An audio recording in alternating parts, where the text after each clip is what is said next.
Bonjour, bienvenue dans votre émission Les débats contacteux organisés par Ophthalmic Company. Thème du jour, comment mobiliser vos équipes sur et pour la contactologie.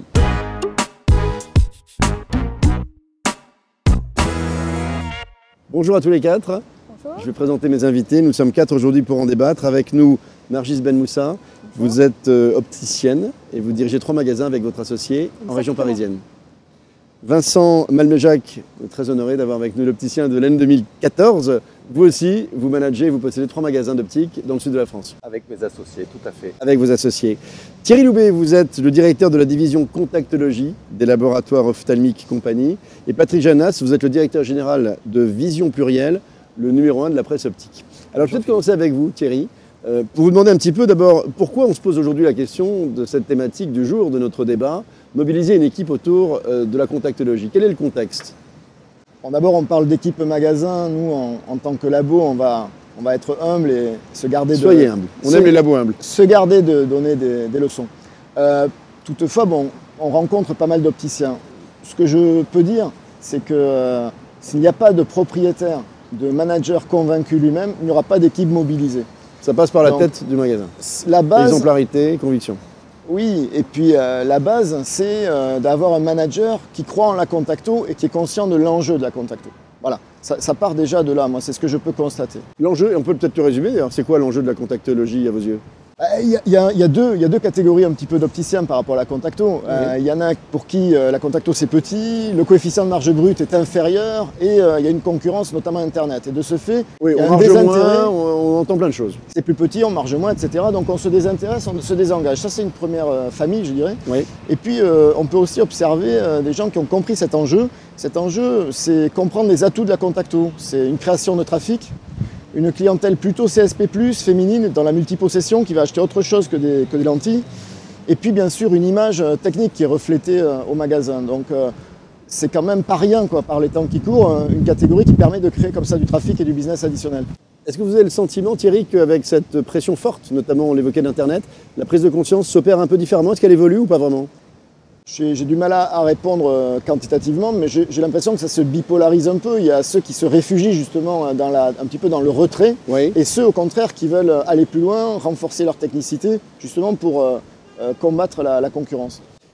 Patrick Janas, j'ai souvent entendu dire, et ce n'est pas le cas uniquement d'ailleurs des opticiens, qu'ils vont être de plus en plus amenés à jouer un rôle de professionnels de la santé en fait, et pas uniquement de simples commerçants. Il n'y a rien de mal à être un commerçant.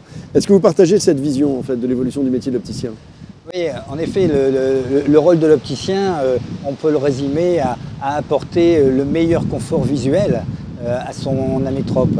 Et aujourd'hui, dans un monde qui est, je vais dire, impensif, mais qui est chahuté, il y a des nécessités de transformation, de mutation. La façon dont on a exercé son métier il y a 5 ans n'est pas la même qu'aujourd'hui. Oui. Celle que l'on va exercer dans 5 ans ne sera pas la même. Et ça crée actuellement des opportunités, des facilités, des choix à donner, à prendre en tant que chef d'entreprise pour justement prendre cette option, comme vous l'évoquez, de professionnel de santé. Aujourd'hui, au niveau de la contacto, quelles sont les possibilités ? On a ne rien faire, c'est-à-dire je décide d'abandonner Ne pas en faire. d'abandonner tout et de même pas être un distributeur, D'accord, oui. ce qui, je pense, n'est pas forcément le bon choix. Et il y en mais a c'est qui tout font cas- ce choix. Il y en a qui font ce choix. Certains font le choix, D'accord. c'est une décision de chef d'entreprise. Vous avez la deuxième possibilité qui est de devenir et d'être un distributeur, c'est-à-dire distribuer des boîtes. Et là, c'est une stratégie qui est différente dans la mesure où on joue un rôle de grande distribution, c'est-à-dire qu'on est sur une notion volume-prix, en espérant faire du volume pour récupérer de la marge. Mais c'est aussi une possibilité, comme le fait Leclerc quand il vend à prix coûtant sa vitamine C, c'est pas pour marger sur la vitamine C, mais c'est pour donner envie aux clients Bien d'acheter sûr. autre chose en magasin. Bien sûr.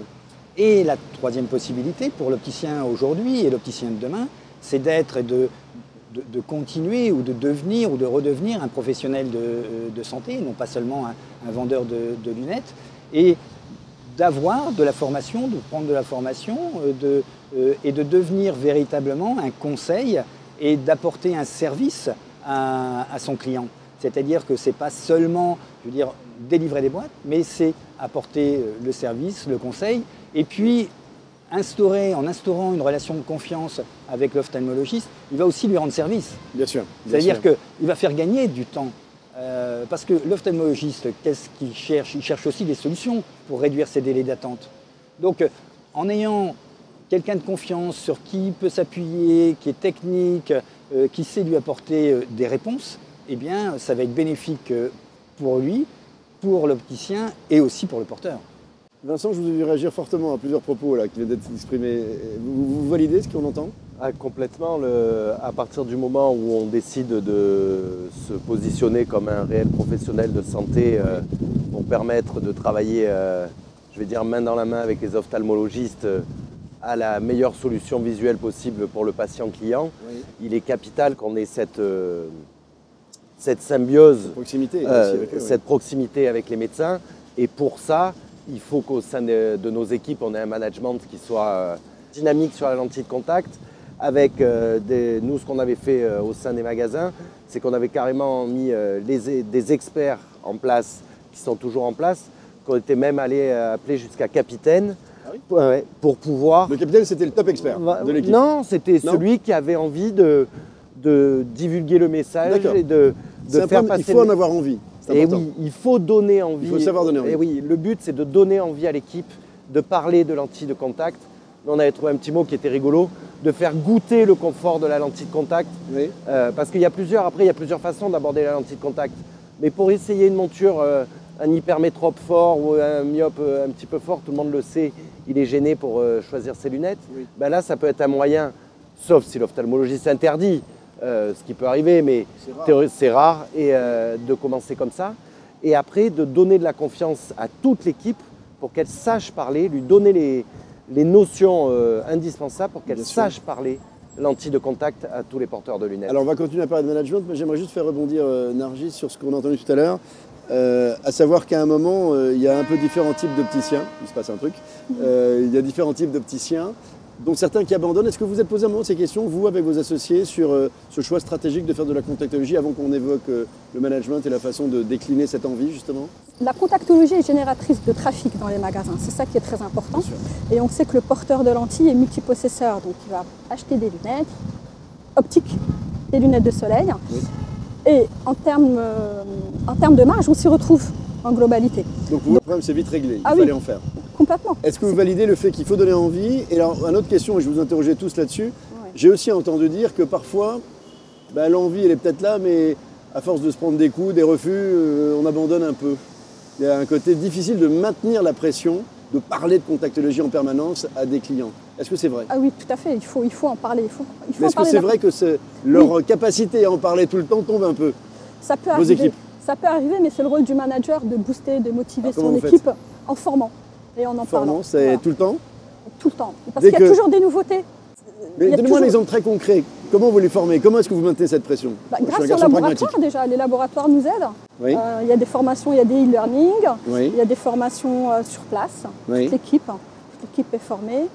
Et c'est vrai que ça booste. Vincent, qu'est-ce que vous pensez, vous, de cette question sur la pression qui a tendance parfois à s'abaisser un peu quand… vous savez, moi, je suis un entrepreneur aussi, et je sais que parfois, quand on prend des coups dans la tête, on a envie de s'arrêter un peu parfois. Là, il faut poursuivre. Comment on fait? Nous, on avait mis en place une opération qu'on avait appelée l'opération 100%. On avait défini… C'était un gros succès, en plus. Voilà, on avait défini une tranche d'amétropie, et tout le monde devait parler de lentilles de contact selon son degré d'expertise à un moment précis de la vente. Obligation. Et c'est vrai que c'est très dur à maintenir dans le temps parce que vous allez par les lentilles à 10 porteurs de lunettes. On prend combien de refus? Et vous allez avoir, on va dire que vous allez avoir 2 réponses positives, que vous allez peut-être transformer une adaptation. Oui, mais si on arrive à maintenir ça dans le temps, si on arrive à rajouter, et c'est ce que j'explique à mes équipes, et qu'on essaie, si on se rajoute 10% de business comme ça, c'est considérable. On le voit ou pas, ces deux sujets, Patrick ou Thierry, ce sujet de la volonté qui parfois s'effrite un peu ou pas? On le connaît, ce problème? Oui, moi j'ai pu l'observer chez certains qui avaient pris l'initiative, comme Vincent, de développer la contacto. C'est vrai que sur la durée, c'est un peu dur. Et en même temps, on sait tous que c'est comme ça qu'on peut développer le business. C'est l'exemple de 1 sur 10, 1 converti sur 10, c'est vrai que c'est énorme. Ça paraît. Il faut juste apprendre. Enfin, en même temps, si on ne le fait pas, on perd un client. Enfin, si on ne fait pas cet effort. Exactement. Il faut juste arriver à. Ça coûte rien d'essayer, j'ai envie de dire. Ouais, il faut être capable d'essuyer des refus polis de clients qui disent écoutez, moi les lentilles, pas tout de suite ou une autre fois. S'il y en a 1 sur 10 qui vous dit ok, ça m'intéresse et qui va voir son ophtalmologiste et qui revient chez vous, je trouve que c'est déjà de la croissance. Patrick, est-ce que dans le groupe de presse que vous dirigez, il y a des articles sur le management, j'imagine parfois? Qu'est-ce qu'on peut leur donner comme conseil? Qu'est-ce qu'on retrouve comme bons exemples? La notion de mobilisation, c'est la continuité et c'est la répétition. La pédagogie, c'est la répétition. Bien sûr, bien sûr. Donc, ce qui est bien, c'est de pouvoir s'appuyer. Vincent parlait d'un capitaine. Ce qui est bien, c'est effectivement de pouvoir s'appuyer sur un capitaine, sur un pilier qui, lui, va pouvoir redistribuer son information. C'est-à-dire qu'il faut qu'il y ait quelqu'un dans le magasin qui soit en contact avec les écoles, avec les formations, avec les nouveautés, les médias, les laboratoires, pour pouvoir, bien sûr, capter l'ensemble des informations, pour pouvoir les diffuser. Parce que pour convaincre un client de lentilles de contact, il faut aussi que l'opticien, la personne qui va en parler, soit convaincue. Pour en être convaincue, il faut qu'elle soit à l'aise. Et pour être à l'aise, il faut qu'elle en sache 100 fois plus sur son sujet que son interlocuteur. Donc, il faut en permanence, effectivement, relayer cette information. Et une des astuces, c'est faire une réunion hebdomadaire tous les lundis, tous les vendredis, pour faire un point sur ce qui s'est passé, les difficultés qui ont été rencontrées, les questions auxquelles on n'a pas pu répondre, pour sans arrêt remettre son métier sur l'ouvrage. Alors on va peut-être terminer sur ce sujet avec nos 2 opticiens, parce que là, ce qu'on est en train de dire, comme dans tous les métiers et sur tous les sujets, c'est qu'il y a un problème d'exemplarité. Alors la question que j'ai envie de vous poser, j'espère qu'elle ne va pas vous embarrasser, c'est est-ce que vous-même êtes exemplaire en la matière? C'est est-ce qu'il vous arrive de laisser partir des clients sans leur parler de Contacto? Ou est-ce que, parce que je pense que si mon patron ne le fait pas, pourquoi le ferais-je moi-même? Alors est-ce que j'ai tort ou j'ai raison là sur ce coup-là? En termes de management finalement, ça se résume à des choses simples.